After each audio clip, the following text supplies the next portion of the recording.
வணக்கம். செந்தணலின் பிரதான செய்திகள். விரிவான செய்திகளுக்கு முன் தலைப்புச் செய்திகள். பயங்கரவாத தடை சட்டத்தை நீக்க கோரி யாழில் கையெழுத்து போராட்டம். தைட்டி சட்டவிரோத விகாரை தொடர்பான வழக்குகள் நீதிமன்றம் பிறப்பித்த உத்தரவு.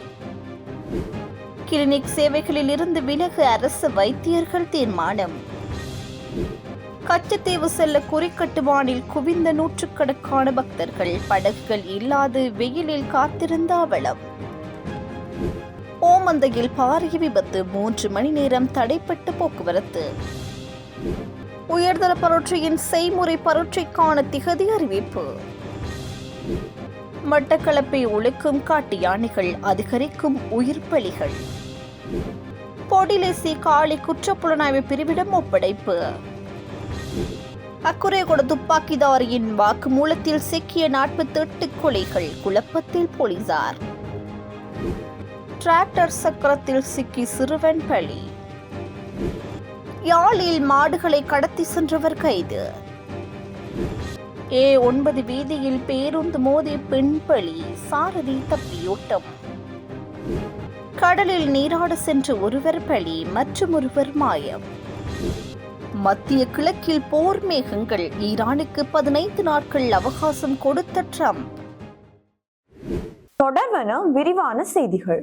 பயங்கரவாதத்திலிருந்து அரசை பாதுகாக்கும் சட்ட வரைவுக்கு எதிராக மக்களின் கருத்தை திரட்டி நீதி அமைச்சுக்கு அனுப்பும் நடவடிக்கை யாழ்ப்பாணத்தில் முன்னெடுக்கப்பட்டது.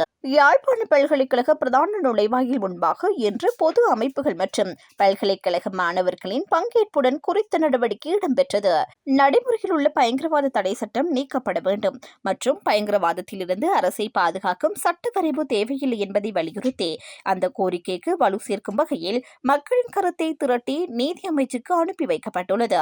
இதன்போது பெருமளவில் பொதுமக்களும் பல்கலைக்கழக மாணவர்களும் கலந்து கொண்டு தபால் அட்டைகளில் தமது கருத்துக்களை பதிவு செய்து வழங்கியிருந்தனர்.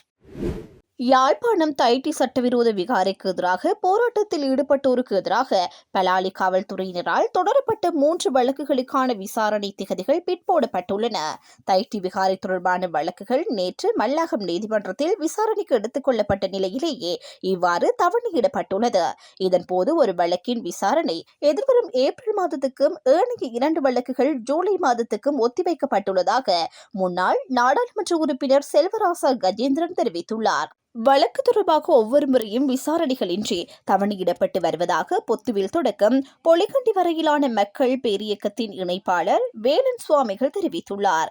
தைட்டி சட்டவிரோத விகாரைக்கு எதிராக கடந்த வருடம் டிசம்பர் மாதம் 21ஆம் தேதி முன்னெடுக்கப்பட்ட போராட்டத்தின் போது வேலன் சுவாமிகள், வலிகாமம் கிழக்கு பிரதேச சபையின் தவிசாளர் தியாகராசா நிரோஷ், வலிகாமம் வடக்கு பிரதேச சபை உறுப்பினர்கள் உள்ளிட்ட 5 காவல்துறையினரால் கைது செய்யப்பட்டு பின்னர் பிணையில் விடுவிக்கப்பட்டமை குறிப்பிடத்தக்கது.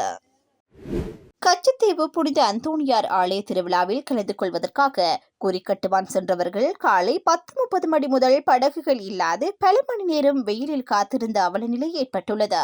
கச்சத்தீவு புனித அந்தோணியார் ஆலயத்தின் வருடாந்த திருவிழா இன்றைய தினம் ஆரம்பமாக உள்ளது. இந்நிலையில் கச்சத்தீவு செல்வதற்காக குறிக்கட்டுவான் இறங்குதுறையில் பல நூற்றுக்கணக்கானவர்கள் குவிந்த வண்ணம் உள்ளனர். கச்சத்தீவுக்காக படகு சேவையானது குறிக்கட்டுவான் இறங்குதுறையிலிருந்து இன்று காலை 5 மணி முதல் பிற்பகல் 2 மணி வரை சேவையில் ஈடுபடுத்தப்படும். இந்நிலையில் இன்று பிற்பகல் 2 மணிக்கு பின்னர் கச்சத்தீவுக்கான கடற்போக்குவரத்து சேவை இடம்பெற மாட்டாது என்பதனால் யாத்ரீகர்கள் குறித்த நேரத்திற்கு முன்னர் தமது பயணத்தினை மேற்கொள்ளுமாறு அறிவுறுத்தப்பட்டனர். குறிக்கட்டுவானிலிருந்து பயணிக்கும் ஒரு நபருக்கான படகிற்குரிய ஒரு வழி பயண கட்டணம் 1200 ரூபாய் என நிர்ணயிக்கப்பட்டுள்ளது. இது இப்படி இருக்க கச்சத்தீவு திருவிழாவில் கலந்து கொள்வதற்காக குறிக்கட்டுவான் சென்றவர்கள் காலை 10:30 மணி முதல் படகுகள் இல்லாது வெயிலில் காத்திருக்கின்ற சூழ்நிலை ஏற்பட்டுள்ளது. விசேட மருத்துவ சேவையொன்றை நிறுவுதல் உள்ளிட்ட தமது கோரிக்கைகளுக்கு அரசாங்கம் முறையான பதிலை வழங்காத காரணத்தினால் எதிர்வரும் திங்கட்கிழமை முதல் வைத்தியசாலைகளின் கிளினிக் நடவடிக்கைகளிலிருந்து விலக அரசு வைத்திய அதிகாரிகள் சங்கம் தீர்மானித்துள்ளது. தற்போது நடைமுறையில் உள்ள 50 கிளினிக் நிலையங்கள் மற்றும் நடமாடும் கிளினிக் அமைப்புகள் என்பன அரசியல் நோக்கங்களை அடிப்படையாக கொண்ட திட்டங்கள் என அந்த சங்கத்தின் செயலாளர் பிரபாத் அத்தநாயக்க தெரிவித்துள்ளார். நாட்டில் ஆரம்ப சுகாதார சேவையை பராமரிக்க பணியாளர்கள் மருத்துவர்கள் பற்றாக்குறை உள்ள சூழலில் இதுபோன்ற திட்டங்களுக்கு ஆதரவளிப்பதில்லை என்று வைத்தியர்கள் தீர்மானித்துள்ளதாக அவர் மேலும் சுட்டிக்காட்டியுள்ளார். வைத்தியர்கள் எதிர்கொள்ளும் பிரச்சினைகள் தொடர்பாக சம்பந்தப்பட்ட அமைச்சர் அல்லது அரசாங்க அதிகாரிகள் முறையான தலையீடுகளை மேற்கொள்ளாத பட்சத்தில் தற்போது ஆரம்பிக்கப்பட்டுள்ள இந்த தொழிற்சங்க நடவடிக்கை ஒரு முழுமையான வேலைநிறுத்த போராட்டமாக மாறக்கூடும் எனவும் அரசு வைத்திய அதிகாரிகள் சங்கத்தின் செயலாளர் பிரபாத் அத்தநாயக்க எச்சரிக்கை விடுத்துள்ளார். வவுனியா ஓமந்தை பகுதியில் இடம்பெற்ற விபத்தில் 2 காயமடைந்த நிலையில் வவுனியா வைத்தியசாலையில் அனுமதிக்கப்பட்டுள்ளனர். குறித்த விபத்து இன்று அதிகாலை இடம்பெற்றிருந்த நிலையில் A9 வீதியின் போக்குவரத்தும் சுமார் 3 மணி நேரம் தடைப்பட்டதாக தெரிவிக்கப்படுகின்றது.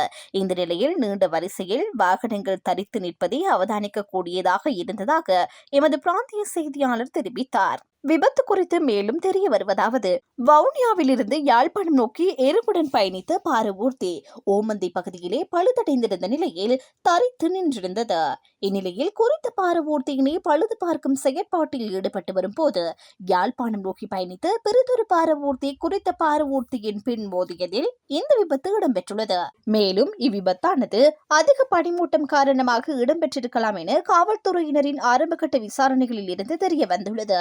அத்துடன் விபத்து குறித்த மேலதிக விசாரணைகளை ஓமந்தை காவல்துறையினர் மேற்கொண்டு வருகின்றமை குறிப்பிடத்தக்கது. 2025 ஆண்டுக்கான கல்வி பொது தராதர உயர்தர பரீட்சைக்கான செய்முறை பரீட்சை நடைபெறும் திகதிகள் இலங்கை பரீட்சைகள் திணைக்களம் அறிவித்துள்ளது. அதற்கமைய பொறிமுறைகள் தொழில்நுட்பவியல் பாடத்திற்கான செய்முறை பரீட்சை எதிர்வரும் மார்ச் மாதம் 6ஆம் தேதி முதல் 15ஆம் தேதி வரையில் நடைபெறும் என அறிவிக்கப்பட்டுள்ளது. தேசிய நாட்டியம், பரதநாட்டியம், கிளைத்திய சங்கீதம், மேலித்திய சங்கீதம், நாடகமும் அரங்கியலும் சிங்களம், நாடகமும் அரங்கியலும் தமிழ் மொழி, நாடகமும் அரங்கியலும் ஆங்கில மொழி ஆகிய பாடங்களுக்கான செய்முறை பரீட்சை எதிர்வரும் மார்ச் 9ஆம் தேதி முதல் 16ஆம் தேதி வரை நடைபெறும் என இலங்கை பரீட்சைகள் திணைக்களம் குறிப்பிட்டுள்ளது. மட்டக்களப்பு கொக்கட்டிச்சோலை முனைக்காடு குடியிருப்பு பிரதேசத்திற்குள் காட்டு யானை ஒன்று ஊடுருவி தாக்கியதில் 74 வயதுடைய வயோதிப பெண் ஒருவர் உயிரிழந்துள்ளதுடன் 2 படுகாயமடைந்த நிலையில் வைத்தியசாலையில் அனுமதிக்கப்பட்டுள்ளனர். முனைக்காடு மாரியம்மன் கோவில் வீதியை சேர்ந்த 74 வயதுடைய கதிர்காமத்தம்பி சிவபாக்கியம் என்பவரே இவ்வாறு உயிரிழந்துள்ளார். அத்தோடு 44 வயதுடைய அருள் சிவம் கோமதி மற்றும் 62 வயதுடைய ஞானசீலம் அருளம்மா ஆகிய 2 பெண்கள் படுகாயமடைந்த நிலையில் களுவாஞ்சிக்குடி ஆதார வைத்தியசாலையில் அனுமதிக்கப்பட்டுள்ளனர். இந்த நிலையில் காட்டு யானை வீடு ஒன்றை உடைத்து சேதமாக்கிய அட்டகாசம் புரிந்து வருவதை அடுத்து அப்பகுதியில் இருந்து யானைகளை வெளியேற்றும் நடவடிக்கையை வனவிலங்கு அதிகாரிகள் காவல்துறையினர் இணைந்து மேற்கொண்டு வருகின்றனர். கடந்த சில நாட்களாகவே மட்டக்களப்பு மாவட்டத்தில் காட்டு யானைகள் ஊடுருவி தாக்குதல் நடத்தி வருகின்றனர். இதனால் மாவட்ட மக்கள் பெரும் பயபீதி அடைந்துள்ளதுடன் கடந்த 13ஆம் தேதி வாழைச்சேரி நகருக்குள் யானைகள் ஊடுருவி தாக்கியதில் 2 உயிரிழந்துள்ளதுடன் 4 பேர் படுகாயமடைந்தனர். இந்நிலையில் மட்டக்களப்பில் பிப்ரவரி 1ஆம் தேதி தொடக்கம் இன்று வரை யானை தாக்குதலில் 3 பேர் உயிரிழந்துள்ளதுடன் 6 பேர் படுகாயமடைந்துள்ளமை குறிப்பிடத்தக்கது. நாட்டிற்கு அழைத்து வரப்பட்ட போதைப்பொருள் கடத்தல்காரரும் திட்டமிட்ட குற்றவாளியுமான பொடிலிசி பலத்த பாதுகாப்புக்கு மத்தியில் விமான நிலையத்திலிருந்து காலி குற்றப்புலனாய்வு பிரிவுக்கு அழைத்து செல்லப்பட்டுள்ளார். இந்தியாவில் இருந்து விசேட போலீஸ் குழுவினரால் இன்று வெள்ளிக்கிழமை அதிகாலை கட்டுநாயக்க விமான நிலையத்திற்கு அவர் அழைத்து வரப்பட்டார். ராஜதந்திர நடவடிக்கைகள் மற்றும் சர்வதேச போலீசாரின் தலையீட்டின் மூலம் இந்திய பாதுகாப்பு பிரிவினரால் இவர் கைது செய்யப்பட்டார். 2024ஆம் ஆண்டு டிசம்பர் 9ஆம் தேதி பிணையில் விடுதலையானதன் பின்னர் கடல் மார்க்கமாக இந்தியாவுக்கு தப்பிச் சென்ற பொடிலேசி 2025 ஜனவரி மாதம் மும்பையில் வைத்து பாதுகாப்பு அதிகாரிகளால் கைது செய்யப்பட்டார். அதன்படி இன்றைய தினம் அதிகாலை 5:55 மணியளவில் மும்பையிலிருந்து ஸ்ரீலங்கன் ஏர்லைன்ஸின் UL-142 விமானம் மூலம் அவர் நாட்டுக்கு அழைத்து வரப்பட்டார். மேலதிக விசாரணைகளுக்காக அவர் பலத்த பாதுகாப்புடன் காலி குற்றப்புலனாய்வு பிரிவிடம் ஒப்படைக்கப்பட்டுள்ளார். அக்குறைகுட வழக்கறிஞர் மற்றும் அவரது மனைவி சுட்டுக் கொல்லப்பட்ட இரட்டை கொலை தொடர்பாக கைது செய்யப்பட்ட 2வது துப்பாக்கிதாரி தொடர்பில் பல தகவல்கள் வெளியாகியுள்ளன. சந்தேக நபரிடம் போலீசார் நடத்திய விசாரணையில் தென்மாகாணம் உட்பட பல பகுதிகளில் சுமார் 48 பேரை கொலை செய்த துப்பாக்கிச் சூட்டில் ஈடுபட்டவர் தான் என்றும் போலீசாரிடம் ஒப்புக்கொண்டுள்ளார். இதற்கிடையில் மலைப்பை பகுதியில் ரூபாய் 2 லட்சம் பணத்தை பெற்றுக்கொண்டு துப்பாக்கிச்சூடு நடத்தியவர் அன்றைய தினம் மொனராகலைக்கு தப்பிச் சென்றதும் தெரிய வந்துள்ளது. இதன் பின்னர் அவர் அதிவேக நெடுஞ்சாலை வழியாக மாத்தளையை அடைந்ததாகவும் கூறியிருந்தார். மொனராகலையின் நக்கல பகுதிக்கு சென்ற பிறகு அழைத்து செல்ல அங்குடி லோக்கா என்ற ஒழுங்கமைக்கப்பட்ட குற்றவாளியின் நண்பரான கெலும் என்ற மற்றும் ஒரு சந்தேக நபர் வந்துள்ளமையும் கண்டறியப்பட்டுள்ளது. இதன் பின்னர் துபாயிலிருந்து ஒருவர் கெலுமை அழைத்து ஒருவர் வருகின்றார், அவரை பாதுகாப்பாக வைத்திருக்க வேண்டும் என்று கூறியதாகவும் தெரிவித்துள்ளார். கரந்தனிய சுத்தா என்ற ஒழுங்கமைக்கப்பட்ட குற்றவாளியின் அறிவுறுத்தலின் பேரில் இந்த கொலைகள் நடத்தப்பட்டதாக தெரிய வந்துள்ளது. ஐயா, சொத்தா என் கடவுள், நான் சொத்தாவுக்காக எதையும் செய்வேன், நான் பணத்திற்காக இதை செய்யவில்லை என்று சந்தேக நபர் விசாரணை அதிகாரிகளிடம் வாக்குமூலம் வழங்கியுள்ளார். துப்பாக்கிச்சூடு நடத்தியவர்களிடமிருந்து மேலும் வாக்குமூலங்கள் எடுக்கப்படும் என்று போலீசார் தெரிவித்தனர். டிராக்டரில் சிக்கி 15 வயது சிறுவன் ஒருவன் துரதிருஷ்டவசமாக உயிரிழந்துள்ளார்.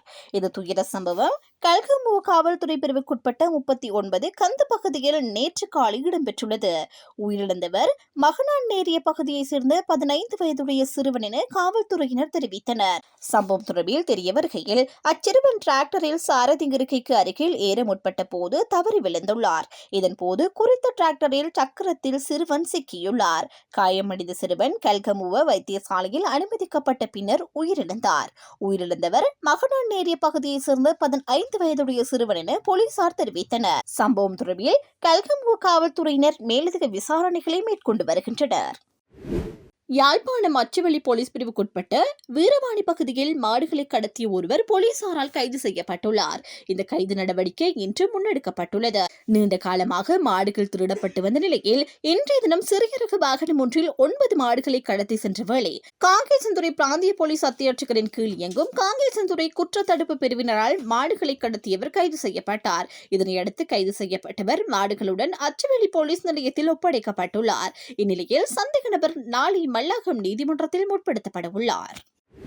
கண்டி யாழ்ப்பாணம் A9 பிரதான வீதியின் மதவாச்சி நகரில் இடம்பெற்ற விபத்தில் பெண் ஒருவர் உயிரிழந்துள்ளார். யாழ்ப்பாணத்திலிருந்து கொழும்பு நோக்கி பயணித்த தனியார் பேருந்து ஒன்று பாதசாரியான பெண் மீது மோதியதில் நேற்று இந்த விபத்து சம்பவித்துள்ளது.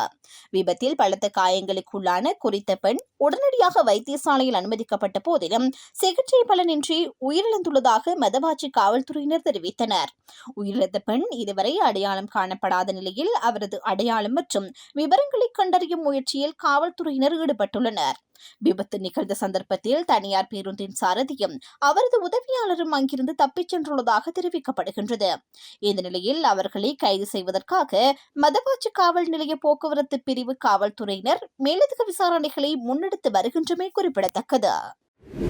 காலை பெந்தோட்டை கடலில் நீராட சென்ற இருவரில் ஒருவர் நீரில் மூழ்கி காணாமல் போயுள்ளதாகவும் மற்றவர் நீரில் மூழ்கி உயிரிழந்துள்ளதாகவும் தெரிவிக்கப்படுகின்றது. நேற்று மாலை இந்த சம்பவம் பதிவாகியுள்ளதாக போலீசார் தெரிவித்துள்ளனர். சம்பவத்தில் உயிரிழந்தவர் 25 வயதுடையவர் எனவும் காணாமல் போனவர் 29 வயதுடையவர் எனவும் அடையாளம் காணப்பட்டுள்ளனர். இவர்கள் இருவரும் பேருவழி பகுதியை சேர்ந்தவர்கள் என தெரிவிக்கப்படுகின்றது.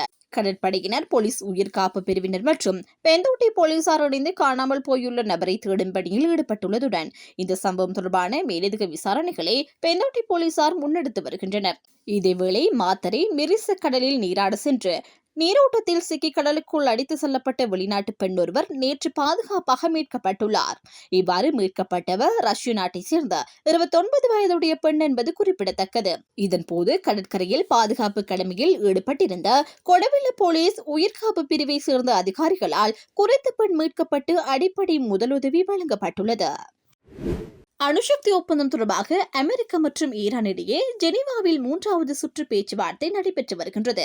அணுசக்தி ஒப்பந்த விவகாரத்தில் பிடிக்கொடுக்காத ஈரானுக்கு அமெரிக்க ஜனாதிபதி டொனால்டு டிரம்ப் தொடர்ந்து அழுத்தம் கொடுத்து வருகின்றார். கடந்த ஆண்டு ஜூன் மாதம் அமெரிக்கா மற்றும் இஸ்ரேல் இணைந்து ஈரானின் அணுசக்தி மையங்கள் மீது தாக்குதல் நடத்தினர். இதையடுத்து மத்திய கிழக்கில் அமெரிக்கா தனது படைகளை குவித்து ராணுவ பலத்தை கணிசமாக அதிகரித்துள்ளது. இதனிடையே அரபு நாடுகள் கேட்டுக்கொண்டதன் பேரில் ஈரானுடன் பேச்சுவார்த்தை அமெரிக்கா ஆரம்பித்துள்ளது. எப்போது வேண்டுமானாலும் ஈரான் மீது அமெரிக்கா தாக்குதலை தொடங்கும் என்ற சூழலில் அமெரிக்கா நாடாளுமன்றத்தில் டிரம்ப் இது குறித்து கருத்து தெரிவித்துள்ளார். மேலும் தெரிவித்த அவர், பயங்கரவாதத்தின் முதன்மை ஆதரவாளரான ஈரான் அணு ஆயுதம் பெறுவதை ஒருபோதும் அனுமதிக்க மாட்டேன். அடுத்த 10 முதல் 15 நாட்களுக்குள் ஒப்பந்தம் எட்டப்படவிட்டால் மோசமான விளைவுகளை சந்திக்க நேரிடும் என தெரிவித்துள்ளார்.